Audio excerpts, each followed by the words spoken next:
अस्सलाम वालेकुम। आज से हम लोग अपने इस चैनल के ऊपर एक नई सीरीज़ का आगाज़ करने जा रहे हैं जिसका नाम स्टूडेंट गाइड टू इटली है। और इस सीरीज़ के अंदर हम लोग बेसिकली एपिसोड वाइज आप अपनी कंट्री से किस तरह से यहाँ इटली में आके एजुकेशन अपनी जो है वो परस्यू कर सकते हैं स्कॉलरशिप के ऊपर। और पूरा जो भी प्रोसेस है इसके अंदर आपने यूनिवर्सिटीज़ किस तरह से सिलेक्ट करनी है, उन यूनिवर्सिटीज़ के अंदर अपनी एप्लीकेशन किस तरह से जो है वो आपने जो है वो भरनी है।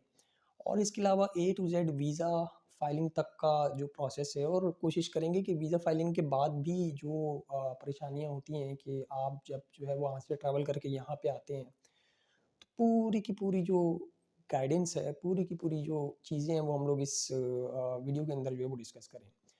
क्योंकि लास्ट ईयर जहाँ तक मुझे याद है तकरीबन यही वाला जो था वो टाइम पीरियड था जब हम लोगों ने अप्लाई करना जो है वो स्टार्ट किया था। हम लोगों ने सोचना शुरू किया था कि यार वहाँ से चूँकि हमारा बैचलर जो है वो ख़त्म हो गया था और हमें जो है वो फिर अपनी मास्टर्स के लिए जो है वो निकलना था।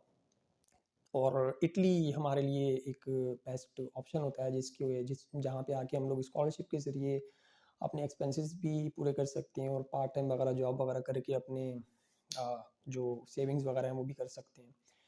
तो हमें बिल्कुल भी कुछ भी नहीं पता था कि भाई करना क्या है, कहाँ से स्टार्ट लें, अपने मतलब की फ़ील्ड सबसे पहले तो कैसे सिलेक्ट करें, यूनिवर्सिटीज़ कौन-कौन सी हैं, इटली में कौन-कौन सी यूनिवर्सिटीज़ हैं और कहाँ-कहाँ हम लोग अप्लाई कर सकते हैं, कैसे कर सकते हैं, क्या डॉक्यूमेंट्स रिक्वायर्ड होंगे, फाइनेंशियल हमें कितनी जो है वो नीड होगी, एजुकेशनल जो डॉक्यूमेंट्स हैं उनको कहाँ-कहाँ से क्या करवाना है, टेस्ट करवाना है, कैसे करना है, और ये बिल्कुल कुछ भी आइडिया नहीं था। तो काफ़ी सारे लोगों ने हमें ये भी गाइड किया कि आप जो है वो कंसल्टेंट के पास चले जाओ। तो अगर तो आपके पास पैसे हैं और आप जो है वो टाइम अपना जो है वो इस चीज़ के अंदर इन्वेस्ट नहीं करना चाहते, आप कहीं पे जॉब कर रहे हैं और आपके पास इतना टाइम नहीं है कि आप जो है प्रोसेस वगैरह भी करें, इधर-उधर की दौड़ें भी लगाएँ, तो आप सिंपली कंसल्टेंट को पे करें, वो आपका सारा काम जो है वो करके दे देगा। लेकिन अगर आपके पास जो है वो टाइम है और आप अपने पैसे जो है बचाना चाहते हैं, आप नहीं अफ़ोर्ड कर पाते, जिस तरह से हम लोग थे, तो हम लोगों ने सारा प्रोसेस जो है अपना खुद ही किया। इधर-उधर से पूछ के, जो पहले से हमारे कुछ सीनियर्स यहाँ पे आए हुए थे, उनसे गाइडेंस लेके, यूट्यूब से, फेसबुक के ग्रुप्स वगैरह से, तो इस तरह से जो हम लोगों ने अप्लाई किया था। तो अभी मैं ये चाह रहा हूँ कि चूँकि मैंने और मेरे साथ कुछ लोग थे, उन्होंने खुद सारा प्रोसेस समझ के जो है वो अप्लाई किया और वीज़ा मिला है और हम लोग यहाँ पे आए हैं, अपनी स्टडी को जो है वो आगे कंटिन्यू कर रहे हैं। तो क्यों ना बाकी जो हमारे दोस्त यार हैं, बाकी जो फेलोज़ हैं, आप लोगों को भी जो है वो क्यों ना गाइड करें हम लोग और साथ-साथ जो है वो लेके चलें। तो इस एपिसोड के अंदर, ये पहला एपिसोड है स्टूडेंट गाइड टू इटली का।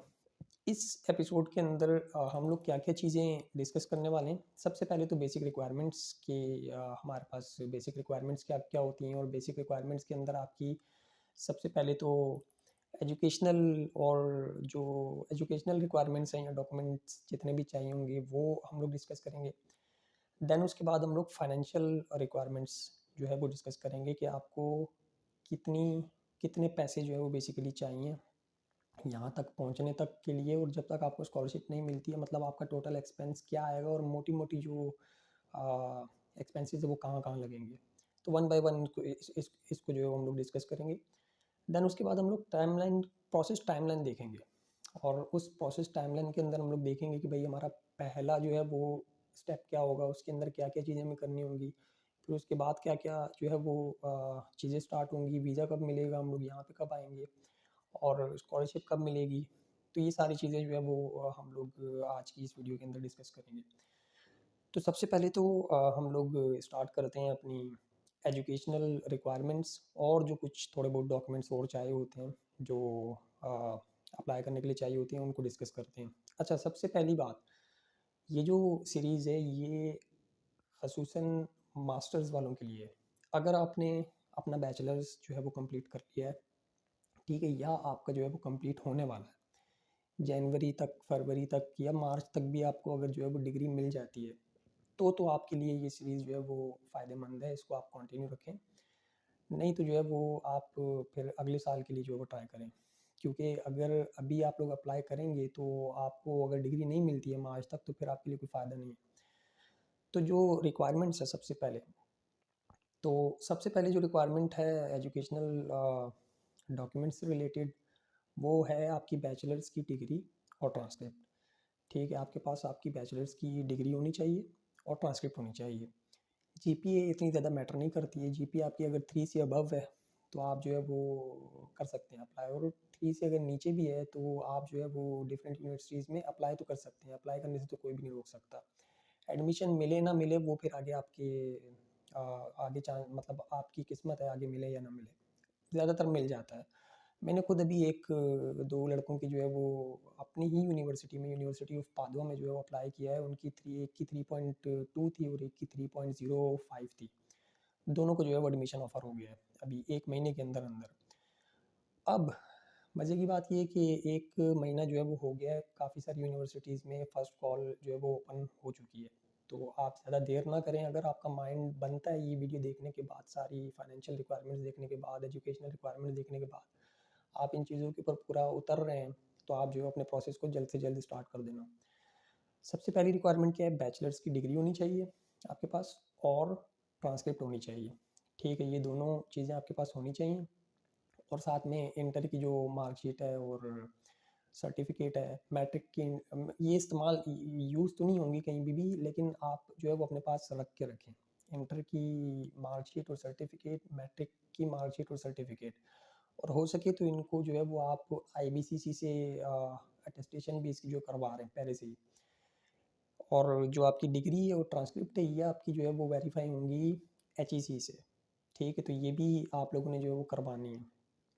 बैचलर्स की डिग्री, ट्रांसक्रिप्ट जो कि अटेस्टेड होनी चाहिए आपकी, पहले तो यूनिवर्सिटी से, फिर जो है वो एचईसी से। ठीक है, एचईसी से अटेस्ट करवाने का भी पूरा जो है वो एक प्रोसेस है। आपको अपनी एप्लीकेशन जो है वो भरनी पड़ती है एचईसी की वेबसाइट के ऊपर।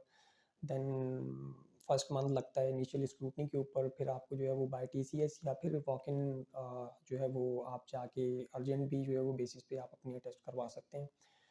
तो पहली आ गई डिग्री और ट्रांसक्रिप्ट। देन उसके बाद आइल्स या फिर प्रोफिशिएंसी सर्टिफिकेट।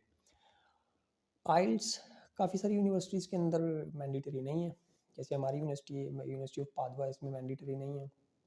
और भी बहुत सारी ऐसी यूनिवर्सिटीज़ हैं जिसके अंदर आइल्स जो है मैंडेटरी नहीं होता है। और इसकी जगह जो है वो प्रोफिशिएंसी सर्टिफिकेट के ऊपर भी जो है वो आपका काम चल जाता है। एडमिशन एप्लीकेशन के ऊपर जो है ना वो आप एप्लीकेशन के अंदर आपको ऑप्शन दिया हुआ होता है, या तो आप कोई आइल्स या फिर टॉफिल वगैरह अपलोड करें डॉक्यूमेंट।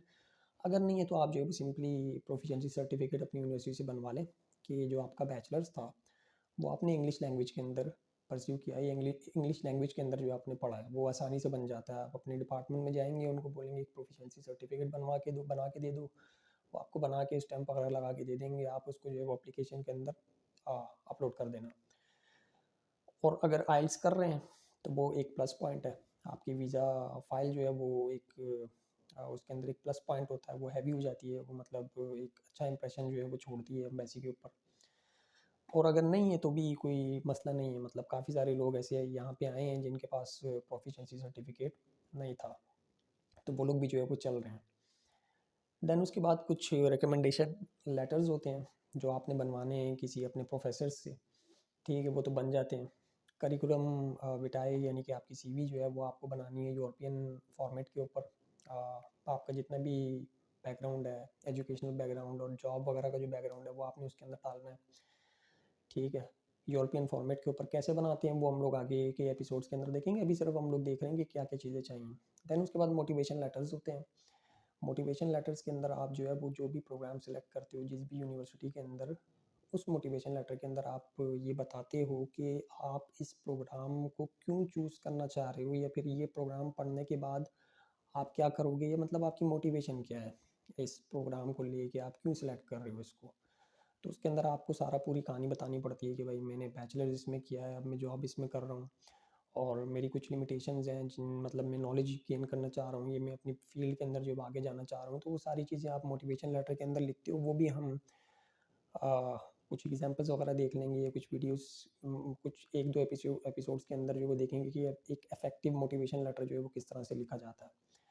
देन उसके बाद आपको वैलिड पासपोर्ट चाहिए, ठीक है, जो वैलिड हो 6 महीने। अब ज़्यादातर लोग तो नया ही बनाते हैं, लेकिन मतलब आपके पास एक वैलिड पासपोर्ट होना चाहिए, वो भी एप्लीकेशन के अंदर जो है वो आपको यूज़ होगा, मतलब आपको आपसे वो मांगेंगे पासपोर्ट, तो आपके पास पासपोर्ट होना चाहिए। तो ये कुछ एजुकेशनल डॉक्यूमेंट्स और कुछ एजुकेशनल से हट के भी मतलब जितने डॉक्यूमेंट्स एप्लीकेशन तक के लिए चाहिए वो ये वाले डॉक्यूमेंट्स हैं। अगर ये आपके पास हैं तो आप एप्लीकेशन जो है वो भर सकते हो किसी भी यूनिवर्सिटीज़ की, ठीक है, ज़्यादातर यूनिवर्सिटीज़ की, खसूसन पादुआ, यूनिवर्सिटी ऑफ पादुआ की तो आप जो है वो भर सकते हो। हम अगले एपिसोड के अंदर बेसिकली ये चीज़ जो है वो देख भी लेंगे कि यूनिवर्सिटी ऑफ पादुआ की आपने एप्लीकेशन किस तरह से भरनी है, या फिर हम ये देख लेंगे कि यूनिवर्सिटी सिलेक्ट किस तरह से करनी है। आपने अपना खसूस में मतलब जिसके अंदर आपको इंटरेस्ट है, जिस फील्ड के अंदर, जिस प्रोग्राम के अंदर जो आप चूज़ करना चाह रहे हो, वो आप किस तरह से सर्च कर सकते हो, कौन कौन सी यूनिवर्सिटीज़ हैं और एप्लीकेशन उनकी जो है वो भरनी किस तरह से। ये नेक्स्ट एपिसोड के अंदर, जो कि एपिसोड नंबर 2 होगा हमारा, हम लोग उसके अंदर देख लेंगे। ठीक है, इसके बाद अब आ जाते हैं फाइनेंशियल रिक्वायरमेंट्स के ऊपर, जो कि एक सबसे बड़ा मसला है। अगर पैसे होंगे तभी हम जो है वो अपना माइंड बना पाएंगे कि हम यहाँ पे आ सकते हैं या नहीं आ सकते। ठीक है, तो शुरू से लेकर एंड तक हम देखते हैं कि जो जो हमारे मेरे जो जो खर्चे हुए थे मैंने यहाँ पे लिख दिए हैं, ठीक है, उनका टोटल कर लो और अपना माइंड बना लो कि भाई आप जो है वो आ सकते हो या नहीं आ सकते। सबसे पहले तो अगर आप आइल्स करना चाह रहे हो तो भाई आइल्स जो है वो आपको पड़ेगा तकरीबन 65, जब हमने पिछले साल किया था तो 65 से 75 हज़ार तक का था। ठीक है, तो इसको यूरो में करोगे तो अभी आजकल का जो रेट चल रहा है 250 यूरो तक आपके आइल्स के अंदर लग जाएंगे, अगर आपने करना है तो। नहीं भी कर रहे तो कोई मसला नहीं है, बहुत सारी ऐसी यूनिवर्सिटीज़ हैं जिसके अंदर आइल्स रिक्वायर्ड नहीं होता, कुछ यूनिवर्सिटीज़ ऐसी हैं जिसके अंदर रिक्वायर्ड होता है। ठीक है, इसके बाद जो है वो आपके पास जो आपकी मतलब पैसे लगना स्टार्ट होंगे वो कहाँ से होंगे, एप्लीकेशन फ़ीस से। काफ़ी सारी ऐसी यूनिवर्सिटीज़ हैं जिनके अंदर एप्लीकेशन जो आप भरते हो उसकी एप्लीकेशन फ़ीस है। ठीक है, पहले नहीं थी, अब इन्होंने एक फ़िल्टर लगा दिया। अब आप जो है वो अगर किसी यूनिवर्सिटीज़ के अंदर अपने डॉक्यूमेंट्स वगैरह और ये वो एप्लीकेशन भर रहे हो तो उसके अंदर आपको एप्लीकेशन फ़ीस भी जो है वो भरनी पड़ेगी। और बहुत सारी यूनिवर्सिटीज़ के अंदर एप्लीकेशन फ़ीस नहीं है, जैसे कि जैनवा के अंदर नहीं है, और भी काफ़ी सारी यूनिवर्सिटीज़ हैं जिनके अंदर एप्लीकेशन फ़ीस नहीं है। तो होता ये है कि हम तकरीबन 2 से 3 या 4 यूनिवर्सिटीज़ को जो सिलेक्ट करते हैं, उसके अंदर डिफरेंट प्रोग्राम्स जो हमारे इंटरेस्ट के होते हैं उनको सिलेक्ट करते हैं और उनके अंदर जो है वो हम लोग अपने एजुकेशनल डॉक्यूमेंट्स वगैरह मतलब एप्लीकेशन भर के अपनी एप्लीकेशन सबमिट कर देते हैं। अब उनमें से कई मतलब हमें जहाँ से भी बेस्ट जगह से एडमिशन ऑफ़र आता है हम उसको एक्सेप्ट कर लेते हैं। तो अगर 4 या 3 यूनिवर्सिटीज़ भी जो है वो आप सेलेक्ट कर रहे हो, तो पर यूनिवर्सिटी मतलब हर यूनिवर्सिटी की ज़्यादातर यहाँ पे जो फ़ीस है वो 30 से 35 यूरो है।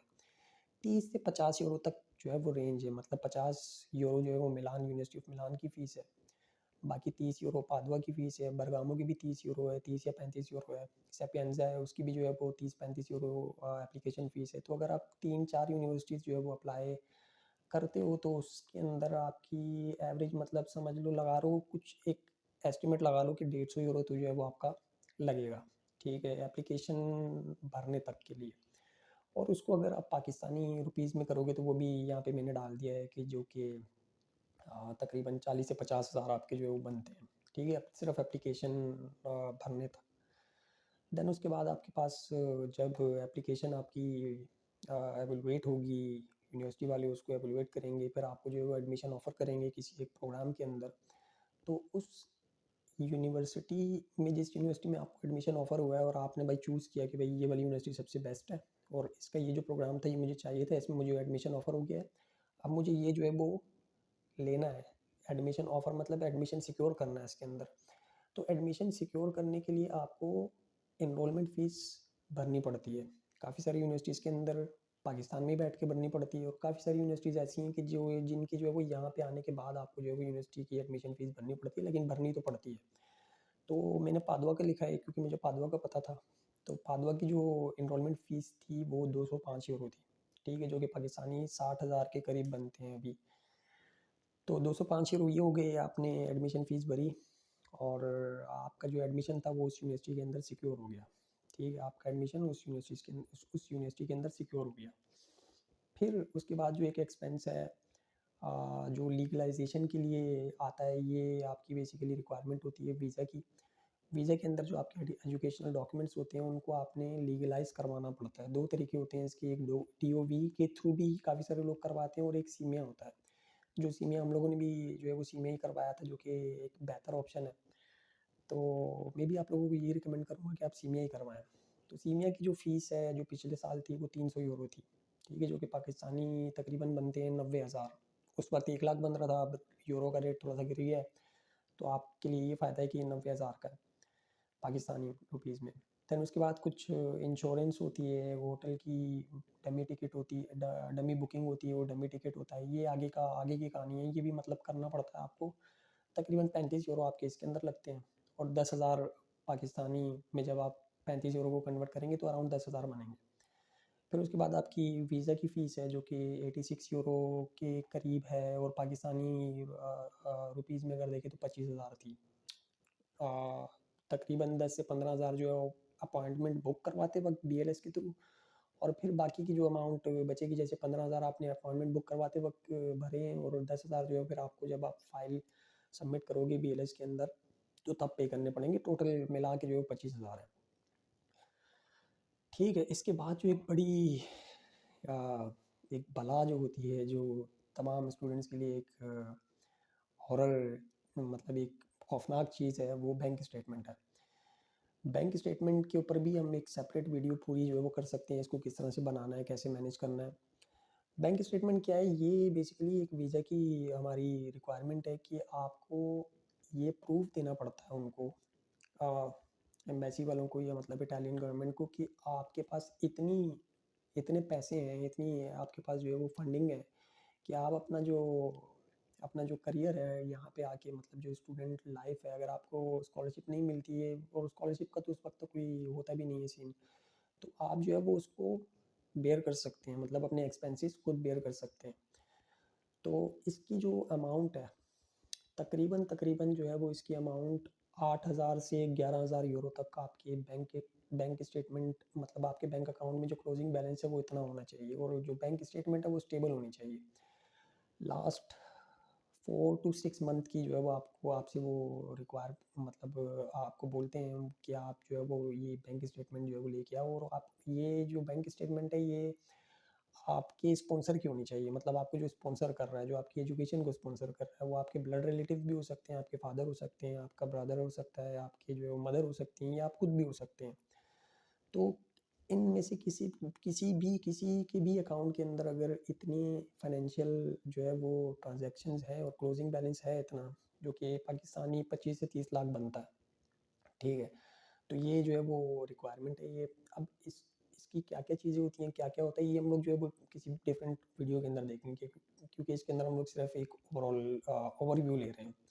तो ये भाई ये चाहिए होती है, बैंक स्टेटमेंट जो है वो चाहिए होती है 25 से 30 लाख, ये लगती नहीं है, ठीक है। ये चीज़ यहाँ पे जो है ध्यान में बिठा लेना कि ये इसको रेड भी मैंने यहाँ पे किया हुआ है कि ये लगती नहीं है, यहाँ पे ये सिर्फ आपको शो करवानी होती है उनको, बैंक वालों को, अपनी वीज़ा फाइल के अंदर ये शो करवानी होती है, और बैंक मैनेजर जो होता है आपका उसकी स्टैम्प के साथ, मतलब प्रॉपर जो है वो बैंक स्टेटमेंट उनको शो करवानी होती है कि हमारे पास इतने पैसे हैं कि हम वहाँ पे जाके जो है वो अपने एक्सपेंसेस खुद बेयर कर सकते हैं, ठीक है, ये सिर्फ शो करवानी होती है।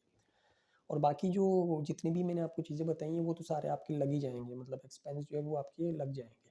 देन उसके बाद अगर आपका वीज़ा आ जाता है तो फिर आपको जो है वो एयरलाइन की टिकट करवानी पड़ती है। अगर तुर्किश एयरलाइन से आएंगे, पिछले साल हमें जो है वो 1,15,000 की पड़ी थी, 1,15,000 से 1,20,000 की पड़ी थी, जो कि यूरो के अंदर अगर देखा जाए तो 400 यूरो ये है, ठीक है। अगर पेगासस से आएंगे तो थोड़ा सा कम भी कम में भी जो आपको मिल सकती है, 80-90 हज़ार में जो है वो मिल सकती है टिकट, तो वो आपके ऊपर डिपेंड करता है, वो वैसे भी बात की कहानी है।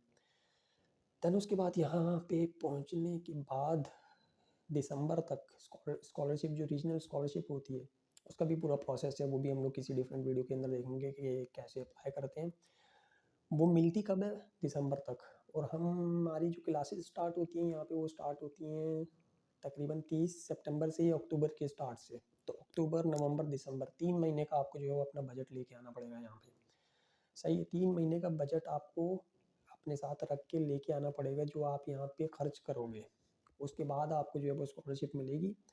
वो अलग बात है कि ये जो पैसे आप जो खर्च करोगे वो स्कॉलरशिप आपको जब मिलेगी तो वो स्कॉलरशिप में सेव हो जाएंगे। मतलब स्कॉलरशिप समझ लें कि मिलेगी तो अक्टूबर से लेकर ही आगे तक की, लेकिन वो लेट मिलेगी। तो आपको पहले अपने पैसे लगाने पड़ेंगे, फिर आपको जो है वो बाद में यूनिवर्सिटी की तरफ से अगर आपका स्कॉलरशिप के अंदर नाम आया हुआ है और आप एलिजिबल हो तो आपको मिल जाएंगे। लेकिन फिर भी ये बजट जो है वो आपको रख के लेके आना पड़ता है साथ में। और वो भी डिपेंड करता है कि आपको अगर हॉस्टल मिला है यूनिवर्सिटी की तरफ से तो कम पैसों में आपका काम हो जाता है। अगर नहीं मिला तो फिर आपको प्राइवेट एकोमोडेशन देखनी पड़ती है कॉन्ट्रैक्ट वगैरह वाली, और उसके अंदर आपके थोड़े से ज़्यादा पैसे लगते हैं। तो इसलिए एक रेंज लिख दी है कि 1500 यूरो से लेकर 2500 यूरो तक जो है वो आपको साथ में रख के लेके आने पड़ेंगे, जो कि आपका बजट वगैरह होगा। ठीक है, पाकिस्तानी ये 4 से 7 लाख बनते हैं और ये सबसे ज़्यादा अमाउंट है एज़ कम्पेयर टू अगर हम लोग दूसरी चीज़ों को देखें तो। और ये भी जो है वो समझ लें कि आपके लगेंगे नहीं, आपको वापस मिल जाएंगे स्कॉलरशिप के थ्रू। और आप जो है वो फिर इसको वापस दे सकते हो, अगर आपने किसी से लिए भी हैं या फिर आपके अपने थे तो वो आपके सेव ही रहेंगे। ठीक। अब इनके इसके अलावा कुछ अदर एक्सपेंसेस भी मैंने लिखे हैं, जिसके अंदर मैंने तकरीबन तकरीबन 90 मतलब 300 यूरो तक या 1,90,000 तक जो है वो रखा है मैंने अमाउंट। जिसके अंदर आपका इनकम सर्टिफिकेट है अगर आप कहीं से बनवा रहे हैं उसको देने के लिए, या फिर जो है वो आप अपने मुफा की जितनी भी अटेस्टेशन वगैरह करवा रहे हैं, या जो है वो दूसरी छोटी मोटी चीज़ें अब काफ़ी सारी जहन में नहीं है उस वक्त जो है वो लगी हैं हमारी, हमें पता नहीं है, तो वो सारी चीज़ें मैंने यहाँ पे जो है वो लिख दी हैं। तो टोटल जो आपका एक्सपेंस होगा वो 3,726 तकरीबन तकरीबन अप्रोक्सीमेट जो है वो 3,000 3,500 या 4,000 यूरो तक जो है आपका लगेगा, जो कि पाकिस्तानी तकरीबन 11 लाख तक बनते हैं। ठीक है, इन 11 लाख में से जो ये 4 से 7 मतलब 5 लाख इसमें से वो वाले होंगे जो हमारे बजट के अंदर है, ये आपको वापस मिल जाएंगे। ठीक है, तो अगर वो 5 लाख हम लोग निकालें या 4 लाख निकालें तो तकरीबन 7 से 8 लाख तो आपके लग ही लग जाएंगे। मतलब 7 से 8 लाख आपके लग जाएंगे, वो वापस नहीं होंगे। बैंक स्टेटमेंट सिर्फ आपको शो करवानी है, और जो बजट है ये आपका लगेगा तो सही, लेकिन स्कॉलरशिप अगर आपका उसके अंदर नाम आया हुआ है तो आपको वापस मिल जाएंगी। तो ये जो है वो आपकी फाइनेंशियल रिक्वायरमेंट है। ठीक है, अगर आप इसके ऊपर पूरा उतर रहे हैं और एजुकेशनल जो रिक्वायरमेंट बताइए उसके ऊपर पूरा उतर रहे हैं तो आप जो है वो एप्लीकेशन अभी से जो है वो इसके ऊपर काम करना स्टार्ट करें। सबसे पहले आपने क्या करना है कि अपने जितने भी एजुकेशनल डॉक्यूमेंट्स हैं उसको वेरीफाई करवाएं, अटेस्ट करवाएं। बैचलर्स की डिग्री और ट्रांसक्रिप्ट एचएससी से अटेस्ट होगी। इंटर के जो आपके पास मैट्रिक से इंटर तक के जो डॉक्यूमेंट्स हैं वो आपके होंगे आईबीसीसी से अटेस्ट। ठीक है, उसके बाद मूफा वगैरह भी हैं, वो सारी चीज़ें जितनी भी है ना वो मूफा से भी जो अटेस्टेशन होती है वो सारी चीज़ें आप लोग करवा के अपने पास रख रहे हैं। और फिर जो है वो आप लोग अपनी एप्लीकेशन के साथ जो है वो आप जा सकते हैं आगे। देन उसके बाद हम लोग अगर डिस्कस करें अपने इस प्रोसेस की टाइमलाइन को, तो भाई प्रोसेस की टाइमलाइन हमारे पास सबसे पहला फेज़ जो होता है वो एडमिशन का फेज़ होता है। ठीक है, एडमिशन के फेज़ के अंदर हम लोग जो है वो क्या करते हैं या क्या क्या एक्टिविटीज़ होती हैं इसके अंदर एडमिशन फ़ेज़ के अंदर। मतलब आपको एडमिशन लेना है यूनिवर्सिटी यूनिवर्सिटीज़ के अंदर। ठीक है, तो एडमिशन फ़ेज़ के अंदर क्या होता है कि आपको सबसे पहले तो यूनिवर्सिटीज़ जो है वो डिफरेंट फाइंड करनी पड़ती हैं, उनके अंदर अपने मर्ज़ी का जो है वो प्रोग्राम फाइंड करना पड़ता है। मतलब जैसे आपकी कोई बैचलर्स की फ़ील्ड थी, उसके अंदर जो है वो आपने कोई प्रोग्राम किया हुआ था, अब उसके अंदर कोई एक प्रोग्राम है जिसके अंदर आप मास्टर करना चाह रहे हैं। ठीक है, तो आप उस मास्टर्स को जो है वो सिलेक्ट करेंगे या फिर सर्च करेंगे, फाइंड करेंगे डिफरेंट यूनिवर्सिटीज़ के अंदर। हाँ भाई ये वाली यूनिवर्सिटी है, इसके अंदर ये प्रोग्राम्स है। इसमें से मेरा जो मतलब का है वो ये वाला है। एक यूनिवर्सिटी सेलेक्ट होगी, इस यूनिवर्सिटी में ये प्रोग्राम है, इसमें मैं इसमें मास्टर कर सकता हूँ, ये दूसरी यूनिवर्सिटी सेलेक्ट हो गई। इसी तरह से 3-4 यूनिवर्सिटीज़ जो आप सेलेक्ट करेंगे। तो पहला फ़ेज़ जो है वो आपके पास एडमिशन फ़ेज़ का है, जिसके अंदर सबसे पहला काम जो है वो आपका अपने प्रोग्राम्स को और यूनिवर्सिटी को सर्च करना है। देन उसके बाद जो है वो आपने उसकी एप्लीकेशन भरनी है। हर यूनिवर्सिटी की जो है वो आपने एप्लीकेशन भरनी है, जिस जिस यूनिवर्सिटी को आपने सेलेक्ट किया है, सेग्रीगेट किया है, उसकी आपकी जो है वो एप्लीकेशन फ़ीस भरनी है। एप्लीकेशन फ़ीस भरने के बाद तकरीबन 1 से 2 महीने 1 से डेढ़ महीना आपको जो है वो वेट करना है। वो आपको या तो रिजेक्ट कर देंगे आपकी आपकी एप्लीकेशन को, या तो आपको एडमिशन जो है वो ऑफ़र कर देंगे। ठीक है, यहाँ तक फिर आप जो है वो एडमिशन ऑफ़र जब आपको होगा तो आप एनरोलमेंट फ़ीस भर के अपनी एडमिशन फ़ीस भर के अपनी जो है वो एडमिशन को सिक्योर कर देंगे। यहाँ तक का जो फ़ेज़ है ये आपका एडमिशन फ़ेज़ कहलाता है, ये एडमिशन फ़ेज़ इसको हम लोग कहते हैं। ठीक है, तो एप्लीकेशन अगर आप लोग जनवरी में भर रहे हैं तो फरवरी के एंड तक या मार्च के शुरू तक आपको जो है वो आपको पता लगेगा कि भाई आपका एडमिशन हुआ है या नहीं हुआ। ठीक है। और जो डेडलाइन है वो भी आपकी फरवरी की 2 फरवरी तक की है पादुआ की, और बाकी यूनिवर्सिटीज़ की भी काफ़ी सारी फर्स्ट कॉल जो भी खुली हुई है। तो एडमिशन आप जो है वो एप्लीकेशन फ़ीस भरेंगे, एडमिशन आपका आएगा। एडमिशन आने के बाद जो है वो आप अपना एडमिशन सिक्योर करेंगे वहाँ पे, आप वहाँ से आपको एडमिशन लेटर आएगा। ठीक है, यहाँ तक आपका एडमिशन का प्रोसेस जो है वो ख़त्म हो गया। फिर उसके बाद जो है वो प्रोसेस आपका शुरू होता है वीज़ा का।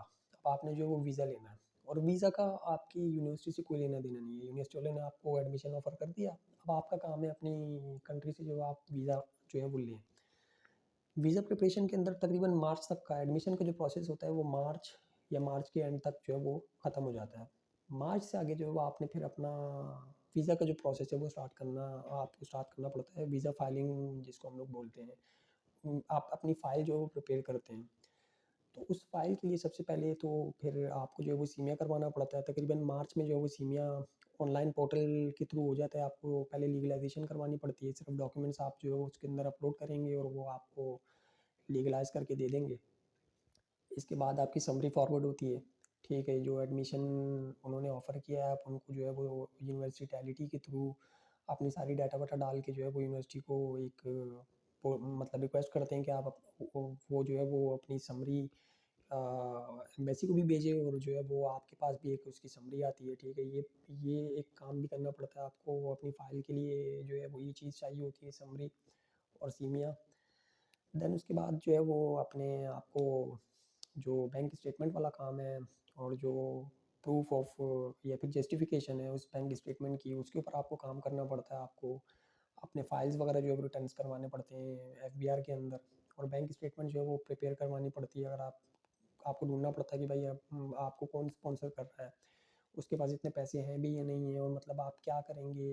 ये सारी चीज़ें जो है वो उस वाले फेज़ के अंदर करनी तो उस वाले फेज़ के अंदर पड़ती है। लेकिन मैं ये रिकमेंड ये करूँगा कि अभी से आप जो है वो इसके ऊपर काम करना स्टार्ट कर दें, क्योंकि एंड में जाके जो है ना बंदा फँस जाता है। उसके पास कुछ भी नहीं होता फिर। एंड में नहीं पता होता कि भाई हम लोग कहाँ से लेके आएँ, क्या करें? तो वो फिर बंदे का जो है वो या तो पैसे सारे ज़ाया हो जाते हैं, या जो है वो ये सारी जितनी भी मेहनत होती है सारी की सारी ज़ाया हो जाती है। सबसे पहले काम आप ये करें कि बैंक स्टेटमेंट के ऊपर जो है वो काम करें। ठीक है, इसके बाद फिर कुछ और डॉक्यूमेंट्स वगैरह भी रिक्वायर्ड होते हैं। वो जब आपके सारे कंप्लीट हो जाते हैं तो जुलाई के अंदर आपका जो है वो वीज़ा खुल जाता है। ठीक है, बीएलएस के थ्रू जो है वो आप उसको अपॉइंटमेंट को अपनी बुक करवाएँगे। जो डेट आपकी अपॉइंटमेंट की आएगी, आप अपनी फ़ाइल जो आपकी रेडी हुई हुई है फ़ाइल, वो लेके जाके आप जो है वो सबमिट करवाएँगे। ठीक है। अब सबसे पहले तो अपॉइंटमेंट लेंगे बीएलएस के थ्रू, फिर अपॉइंटमेंट जिस दिन की मिलेगी उससे पहले आप अपनी पूरी फ़ाइल रेडी करेंगे। अपॉइंटमेंट वाले दिन जाएँगे, अपनी फ़ाइल सबमिट करवाएँगे। फ़ाइल सबमिशन के बाद फिर तकरीबन 45 से 50 दिन का टाइम होता है। उसके बाद वो आपको रिप्लाई दे देते हैं, या तो रिफ्यूज़ल आ जाता है, या फिर रिजेक्शन आ जाती है, या फिर जो आपका वीज़ा लग के आ जाता है। ठीक है, जब वीज़ा लग के आता है तो फिर वीज़े के बाद जो है वो आपने अपने टिकट करवाने, और यहाँ पे जो है वो यहाँ पे इटली इटली के लिए जो है वहाँ से निकल के आ जाना है। ठीक है, फिर यहाँ पे पहुँचने के बाद भी काफ़ी सारे आगे प्रोसेस हैं, वो हम time to time different videos के अंदर जो है वो कवर करेंगे। तो आज के लिए इतना ही। अगर कोई भी कन्फ्यूजन है तो अगर कोई भी कन्फ्यूजन है आपको, कोई चीज़ समझ में नहीं आई है, या फिर आप जो है वो मतलब कुछ ज़हन में सवाल है, कुछ पूछना है, तो आप जो है मुझसे पूछ सकते हैं। इंस्टाग्राम के ऊपर या फिर फेसबुक के ऊपर मुझे जो मैसेज करें। बिला झिझक मैं जो है वो उसका आपको इंशाल्लाह जो है रिप्लाई करूँगा। बाकी जितने भी अभी कन्फ्यूजन है, ये तो बेसिकली एक ओवरव्यू था। जितने भी कन्फ्यूजन है वो आस्ते-आस्ते जैसे-जैसे हम लोग प्रोसेस ये सारे का सारा जो है वो साथ में लेके जाएँगे आगे। सीमिया कैसे करवाना है, समरी कैसे फॉरवर्ड करनी है, यूनिवर्सिटीज़ कैसे सिलेक्ट करनी है, कौन-कौन सी यूनिवर्सिटीज़ हैं, अपना प्रोग्राम कैसे सिलेक्ट करना है, एप्लीकेशन किस तरह से भरनी है, ये सारी हम लोग जो है वो आगे अपने एपिसोड्स के अंदर डिस्कस करेंगे। तो टेंशन नहीं लेनी। सारी चीज़ें जितनी भी हैं हम लोग वो साथ-साथ लेके चलेंगे। तो बाकी अगर कोई मसला है तो आप मुझसे जो है वो पूछ सकते हैं, मुझसे कॉन्टैक्ट कर सकते हैं।